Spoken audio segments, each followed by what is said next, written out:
from the sea base, and that would complement the learning of the students, and they loved it. But they had one little problem.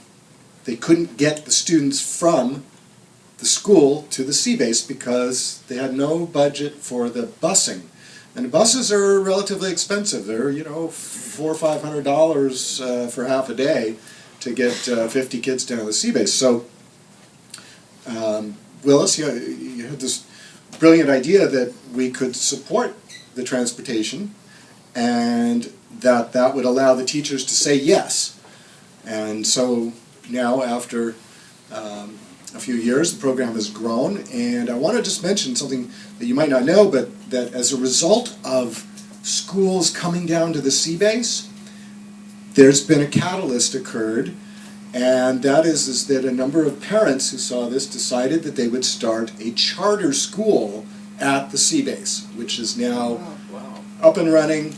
This is the first year, and they've got kids that about 30 kids that actually have their school now at the sea base, and so they will fall in love with everything there, and in turn go out to the community and bring even more. So you just never know when you start something how that's going to multiply and grow. And I really thank Willis for the idea, as well as for I wouldn't be here without his encouragement. So you get a lot of props today, Mr. Longyear. Thank you. What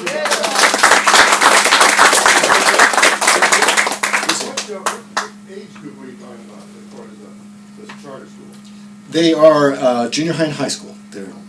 So, but it could possibly grow. There's, you know, it's a beautiful facility, and yeah, it's great to see it coming into its own. It's under the current leadership. I have a lot of experience there. I'm so impressed with the current leadership, and I'm sure that we'll have Jack and Tom out here to tell us a little more as we go forward.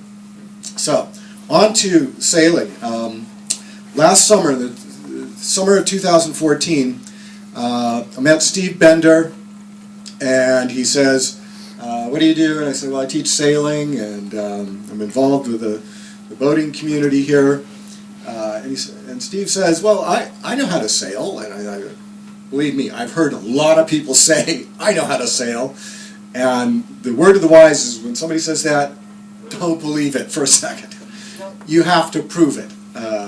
If you want to really show that you can sail, you got to get on the boat and you got to show me. You got to show me you know how to drive the boat. And so Steve and I went sailing. Guess what? He knows how to sail. Very good. So there we are out on the water, and he started talking about Rotary. I just gotten involved and mentioned that the Special Olympics last year with the World Games was coming into play, and that sailing would be a component of the Special Olympics. It is a worldwide component of Special Olympics. However, in 2008, Southern California dropped sailing from its program offerings. And we're thinking, really? Southern California, where we have, this isn't Wisconsin, where they already shut down for the year, This is Southern California, where we have fine weather all year. Why in the world would they not have sailing for all people, for people with any number of disabilities here? Well, we dug in a little deeper, and we found a lot of it has to do with the infrastructure and with the economics and cost of accessing the waterfront, particularly in terms of the equipment. So we started to look into what's available that might change that. Why, so that programs who have these beautiful facilities like the Sea Base could actually afford to offer accessible sailing for people. And in this process, I've learned a lot. There's what we call adaptive sailing, which is a general umbrella. And then we have sailing called the Paralympics, which is a component of high competition level sailing. We have Special Olympics, which is primarily developmental types of disabilities. And now, as we've looked further, we find out that there are wounded warrior groups around the country that are utilizing sailing as a therapeutic value.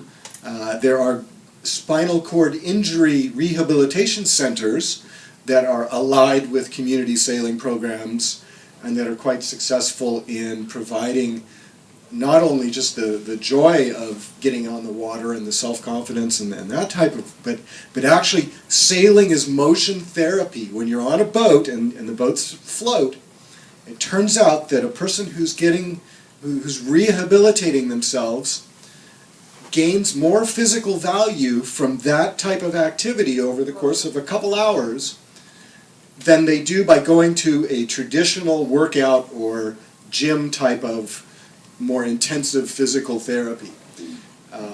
And it's the combination of the sense of self-accomplishment and joy and the emotional side of it, coupled with a physical side, that really impacts people's lives. So, where we've decided to focus our energies here in Southern California with Steve and the Rotary's help is to raise awareness that we can have sailing programs for all people, and that we need to join and actually, believe it or not, catch up with other parts of the country that have been ahead of us, particularly the East Coast is ahead of us in developing inclusive sailing. So we've started out here in Newport Beach, and we've been traveling between San Diego and Santa Barbara and showing off some of the equipment that's involved, and have developed some support, including some support for programs here from Rotary, and also some private foundation support. And I wanted to bring up Christian Buell, who's been instrumental in helping me, particularly me, to see outside of my little box. You know, there's different kinds of thinkers, and